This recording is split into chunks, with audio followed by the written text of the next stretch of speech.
Hello and thank you for tuning in to the PSI Security News podcast. My name's Andy Clutton and I'm the editor of PSI magazine. This month we have the usual news roundup from the world of electronic security, plus we have a good chat with Mike Burgess of Takex about external detection, and we hear a few of his tales from installations he's seen in his time in South Africa. But first off, the news.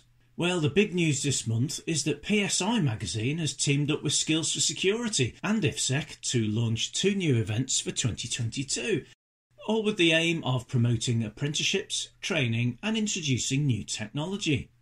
Each of the 2-day events are titled Next Generation and are supported by NSI and SSAIB, and will feature a day of presentations held under the guidance of Skills for Security, including a programme of in-depth technology installation and application demonstrations, and a tabletop exhibition area featuring key manufacturers, service providers and recruitment companies. This will be followed by a networking dinner in the evening. On the second day of each event will be a golf competition in which installers, manufacturers and distributors will compete for the IFSEC Cup. So the Next Generation events are taking place at Warren Weir Luton Hoo on the 22nd and 23rd of June and at Celtic Manor on the 14th and 15th of September. The event in June will also incorporate the PSI Premier Awards dinner on the 23rd of June. For more details, check out the PSI website or the magazine. In other event news this month, and on a similar subject, it's been announced that the Engineers of Tomorrow finals will return to the IFSEC and Firex show floor on the 17th to the 19th of May at London's Excel this year, when apprentice finalists will get the chance to show off their skills. The winners of regional heats will compete in a live installation challenge at the show, and the process involves 2 separate competitions, one for electronic security systems and the other for fire systems. The winners of Engineers of Tomorrow will then proceed to the World Skills UK Live competition, and for the first time this year, both the electronic security and fire competitions will be represented at World Skills. To register for this year's competition, check out the link on the PSI website or on the IFSEC website. And finally this month, it's been a busy few weeks for Midwich, with the news that the group has acquired the distributors DVS and Nymans, plus various related holdings. Now this is the latest in a series of takeovers that we've seen regarding security system distributors, as companies are staking their claim for market share through acquisition. Will this be the last? I very much doubt it. And so on to the interview for this podcast. Mike Burgess is the EMEA sales manager at Takex Europe. The company specialises in detection systems, most notably external detection technology. I caught up with Mike to talk about the latest developments and the need for early detection in an installation, and to discuss the use of CCTV for perimeter security. But I began by asking him how the last 2 years have been for the business, a time that saw a pandemic, lockdowns and closures.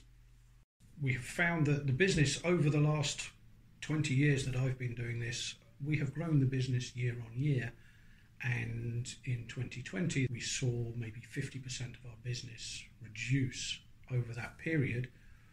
We were able to claw some of that back, and last year 2021 we've clawed even more of it back, put ourselves back on the route we were on before all of this started, but we still have a lot of room to catch up. Why do you think there was that downturn? Because people say, you know, it doesn't matter what the economy is doing, people always need security. So why was there?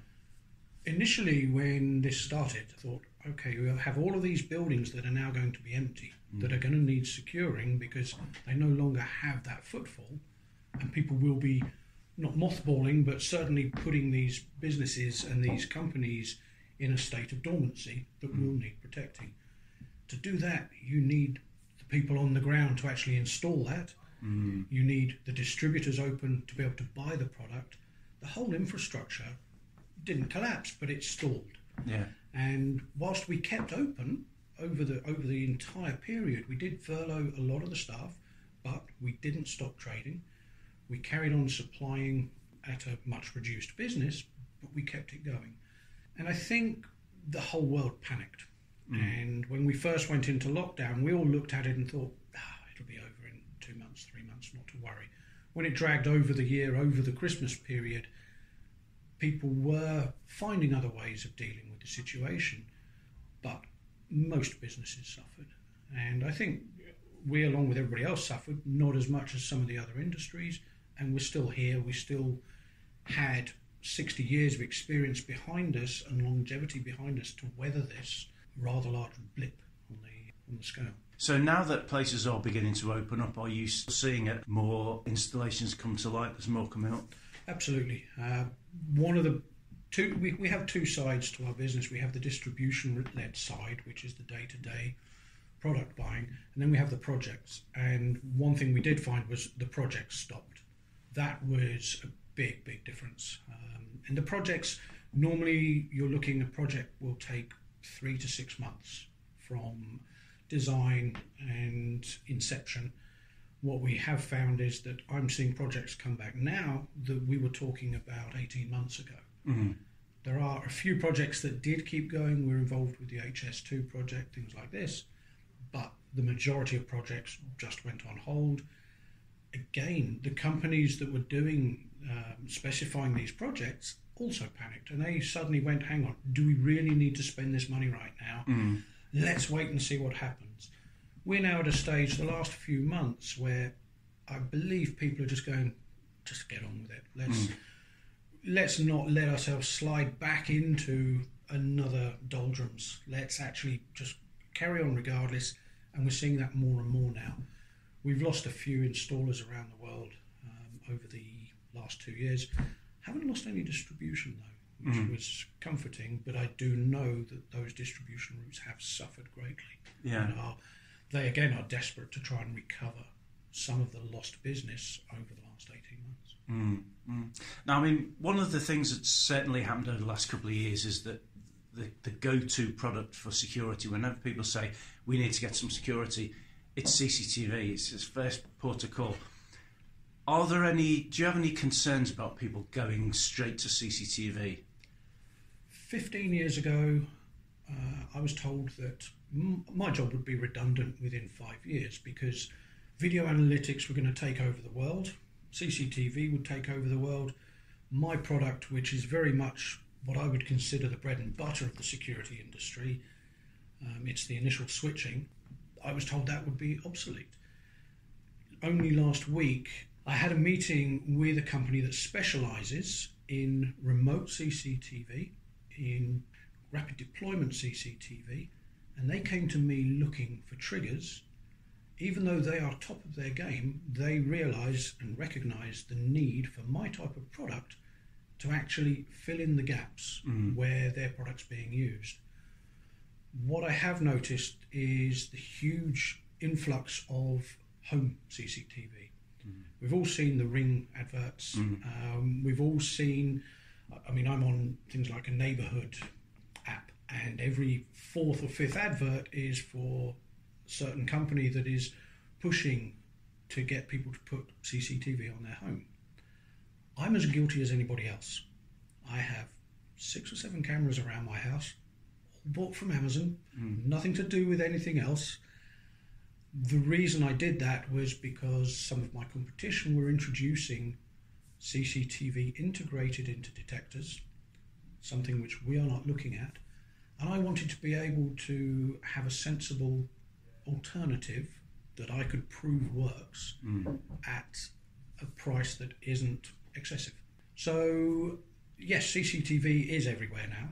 When we look at where CCTV was 20 years ago, yes, if you went to places like Belfast, it was everywhere.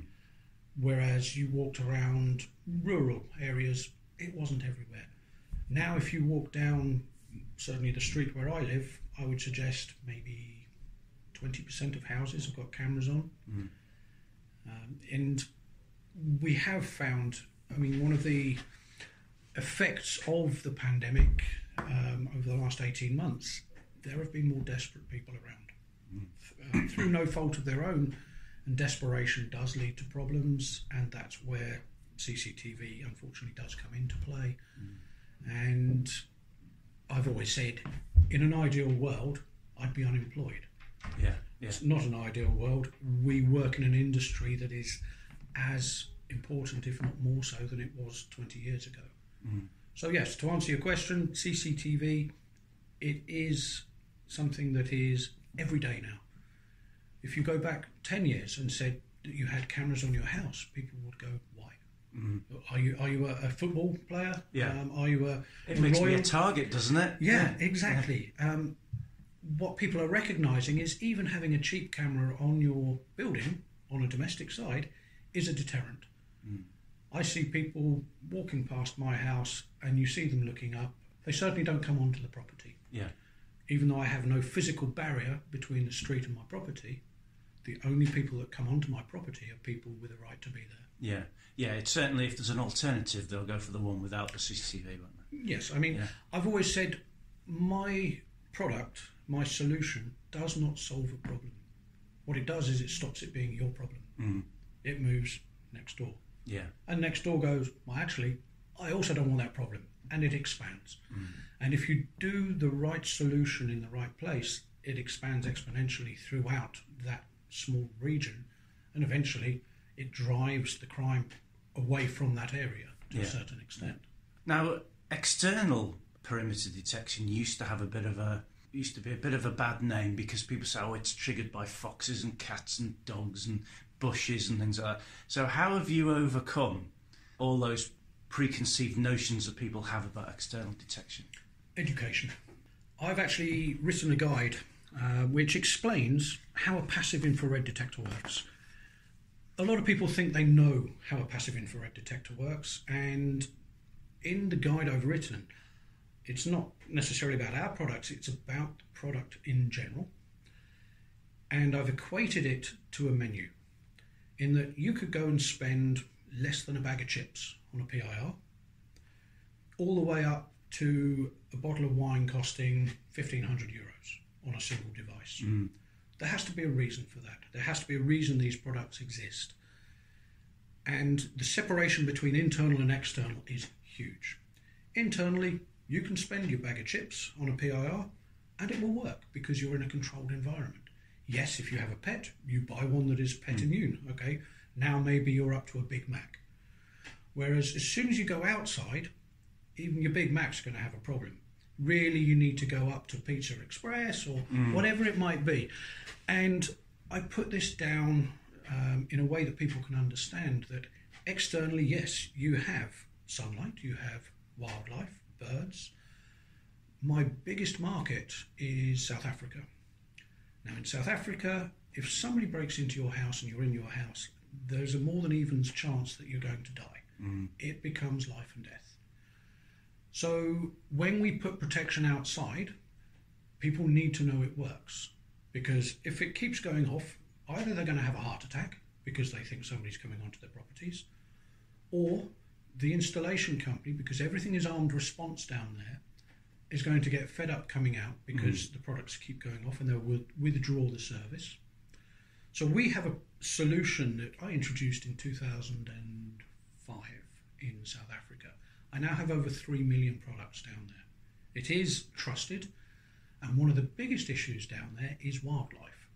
They have these huge birds, hardidars. It's a type of crane. It's like a beefed up pheasant. And these things come round in packs, and basically they're after dog food, because most people that have a private area have dogs in it to keep people away. And of course they feed the dogs outside. These things come down in gangs, and that will set off most PIRs. They don't set off ours if it's set up correctly. And now ours has become the benchmark of a product down there, to the point it's so successful people are stealing the detectors now to use again, to sell on. And we're trying to find an agreeable solution to that as well. So it is all about education. It is about understanding that you cannot just take a base inside product, put it outside and expect it to work. That's where companies like ours, who design products specifically for certain environments, come in to our own. We use the highest quality pyro and we make bespoke lenses to go with that pyro to give the device the best opportunity of doing exactly what you ask it to. But that's what it is. It boils down to education. Normally, if I'm doing a presentation and I'll talk about external PIRs, and I'll say, I know what you're all going to do. You're all going to go, we're not going to use those because we've all had that security light that goes off 20 times a night. The last thing we want is an alarm going off 20 times a night. And that's where you have to say, try it. Set it up properly, and if you can't set it up properly, ask me and I'll tell you how to set it up properly. Run it, see how it goes, and let's see if that solves a problem. I do recall doing a job down on the M4, and they replaced a lot of microwave sensors with a lot of our active infrared beams. 3 days after it was installed and commissioned, I phoned the guy up and said, how's it going? And he said, it doesn't work. I said, what do you mean it doesn't work? Well, we haven't had any alarms. Okay. Have you walk tested it? No. Might I suggest tonight when you set it, you walk test it and see if you have alarms? And they phoned me back the next day. It works. Yes, it does. They were so used to receiving upwards of 100 alarms a night because they had rabbits. Rabbits and microwave, not an ideal combination. And they didn't understand the concept of the product, and they thought because it wasn't going off, it can't be working, surely. Yeah. But it is. So, yes, it's selecting the right product, making people understand that they might have to spend a little bit more to get the right solution, but in the end, it's worth it. And so if there's education then for all parties involved, do you also have to do training? Because you mentioned that they've got to be installed properly. So is there much training involved with? There is. I found over the last 18 months, normally where I go round, and I will go round to my distribution, I will go into the branches, and I will make sure everybody in that branch understands my product and understands how it should be used. And we invite installers to attend these as well. What I have done though is I've written some very basic installation guides, which if anybody has a problem I will send them that, because I know they won't read the manual. The manual, it's just a piece of paper with lots of writing and pretty pictures on, but most installers will never read a manual. Manuals are only for people who don't know what they're doing. Or people who admit defeat. Yeah. And the other thing, we now have YouTube, and everybody's an expert. And I'm as guilty as anybody. I've got an old classic car, and if I know what I should be doing, but I will always Google it first. I will watch a YouTube video of other people making mistakes so that I don't have to, which is all well and good providing that information is correct. But coming back to training, I can give you an example. My biggest distributor in South Africa, to help them buoy their business, we have a number of different products and they concentrate on one or two of those rather than looking at the range. Like any salesperson, they're comfortable about talking about what they know. And if they haven't learned about other products, they're out of their comfort zone and they would rather not talk about it than make a mistake. I spent a couple of days going through the range of other products that they have, which actually they'd asked if they could return some of these because they couldn't sell them. Within 2 weeks, they're ordering more because they've sold out. And that's all on the basis of doing the training, but making the training interesting and funny. If you don't engage people when you're training, I don't know about you, but when I was at school, if I wasn't interested in the subject, I didn't listen. If somebody engages me properly, then yes, I will receive their enthusiasm and make it my own. And that's what I try to do when I do the training.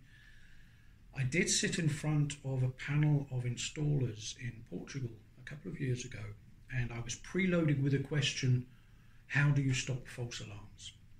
I immediately upset the room by saying there's no such thing as a false alarm. There are unwanted activations. And 9 times out of 10, if it's with our product, it's because the installer hasn't understood the limitations or the specifications of the product. And I can solve those problems. Usually I can just say to people, okay, send me a picture of everything that detector can see, take the cover off, take a picture of both sides of the detector so I can see how it's been set up, and I can solve the problem. Very rare that I cannot solve the problem. And it's simply a case of an installer thinking they're knowing what they're doing, thinking if the light's gone out it must be working, without bothering to understand the product properly. Do you think there's a need for education in terms of making people realise that detection should start outside a premises? So often you see people when they're indoors is pasted with kit, but outside there's virtually nothing. It's a common tactic of mine. I will always say to people, okay, you've got your PIRs inside, you've got your door contacts, you may have CCTV inside, but for all of that to go off, I've had to break into your house. I'm now in your house.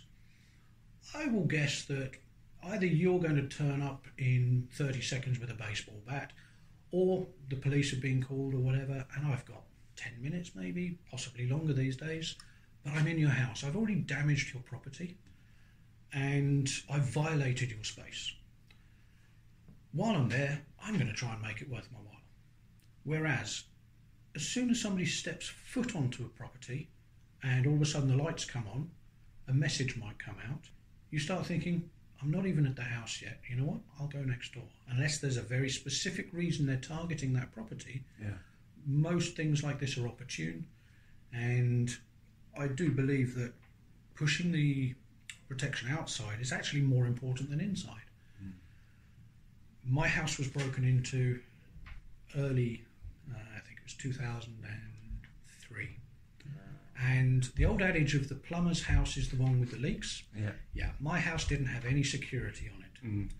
And all of a sudden, friends of mine in the industry started sending me products to put around my house. I was very fortunate. The people that broke into my house only wanted the car keys. They wanted nothing else.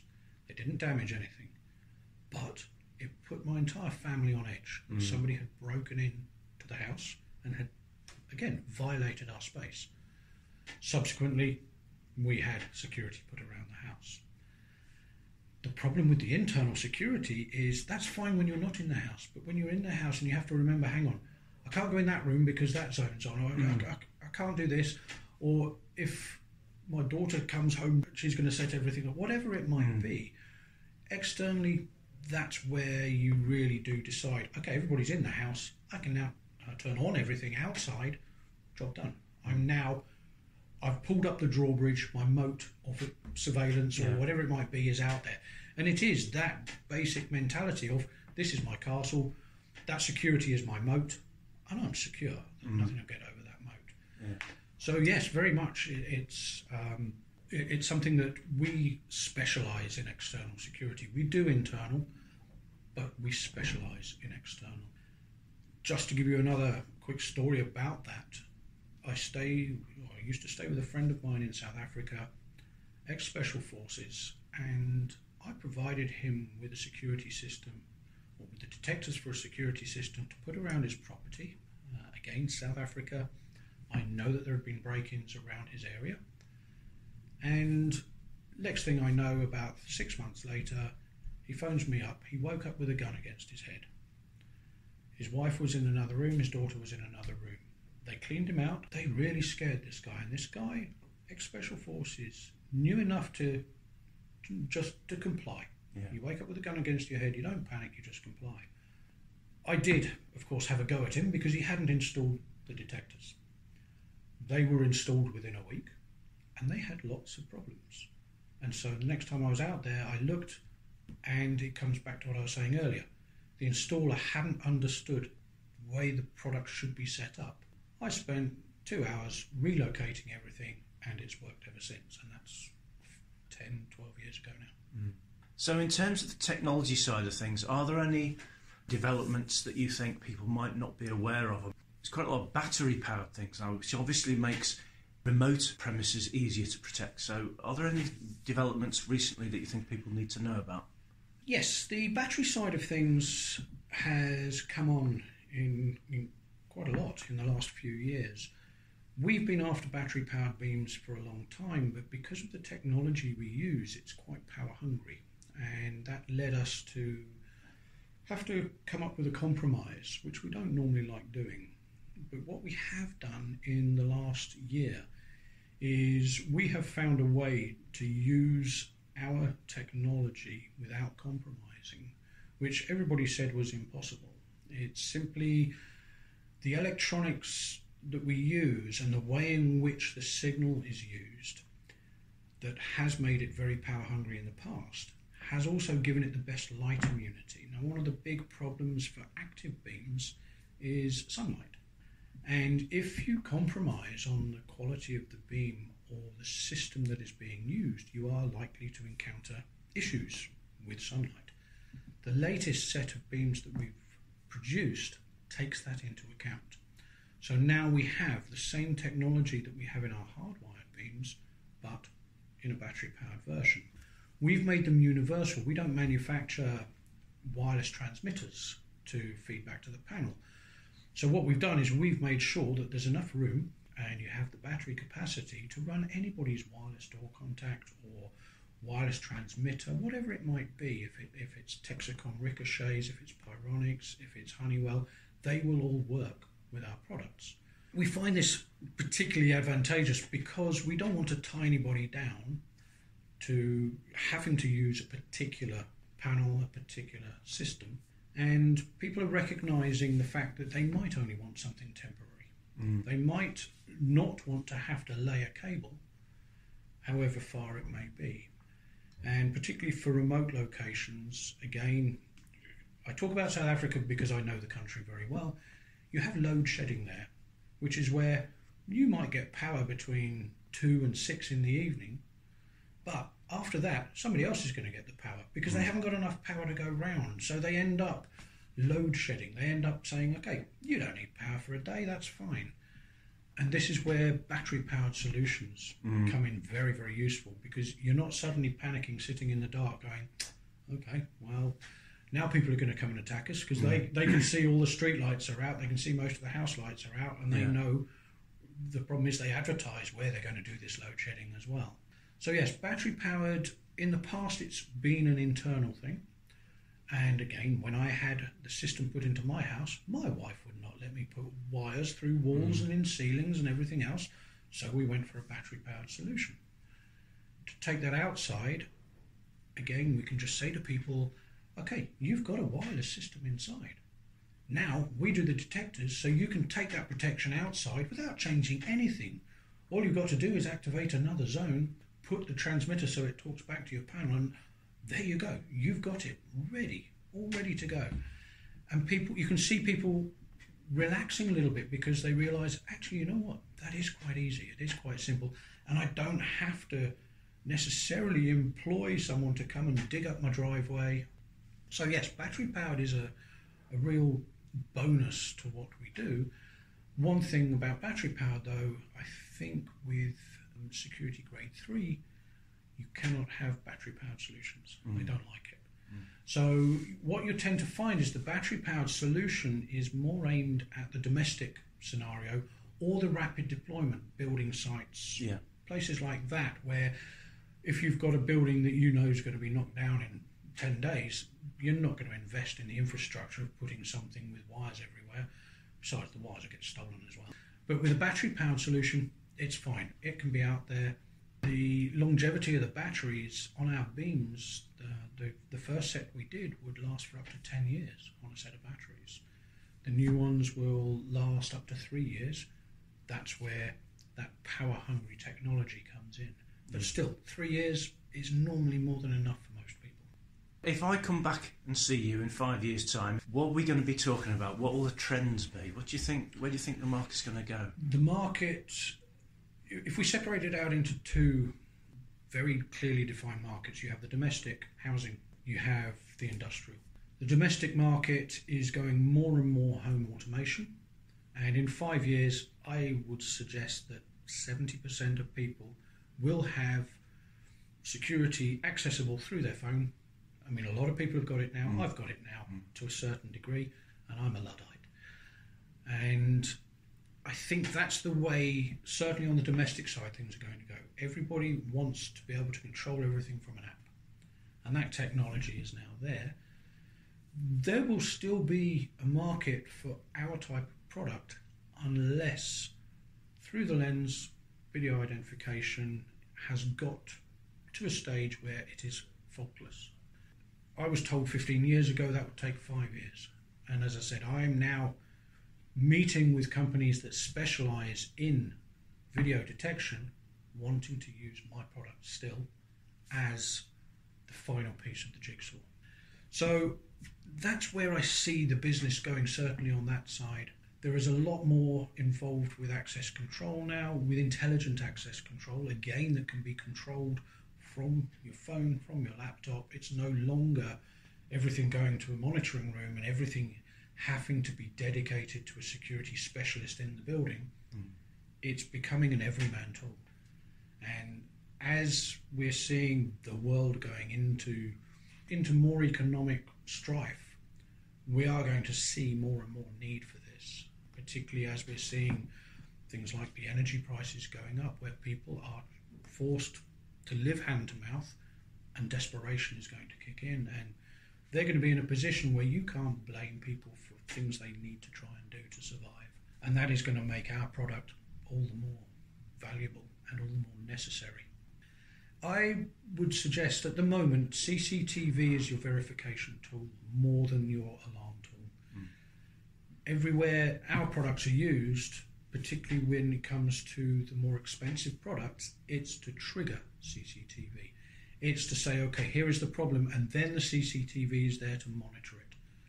We aren't at a stage where you can solely rely on CCTV unless you are paying a huge amount of money. And we're talking £30,000, £40,000 for a camera with the right analytics to give you what would be perceived as faultless detection. Now, when you consider that you could put a set of beams that will cover 200 metres for £300 and will guaranteed do the job rather than hopefully will do the job, that's when it puts it into perspective of the role of CCTV. As I say, I have cameras around my house and I can check them, and yes, I do check them. I think that will become the absolute norm in the next 5 years. Yeah. As far as in the industrial side of the market, every school, every council, every car park, it all will end up being covered with CCTV if it isn't already. Yeah. And that's where you will find the need for proper verification. No monitor employee can sit and look at 300 screens. It's impossible.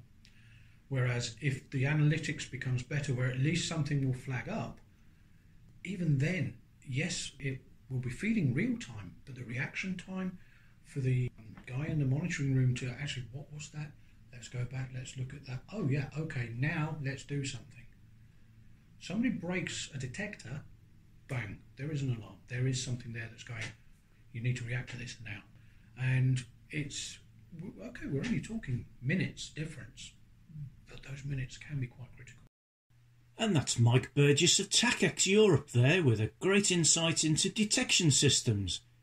If you're interested in talking to Mike about external detection, or you'd like to get hold of a copy of one of the many guides he's written, just visit takex.com for contact information. And that's it for this month. Thanks to Mike Burgess at Takex for taking the time to talk to me, and thanks to you for listening. Until next time, stay safe, and I'll see you soon.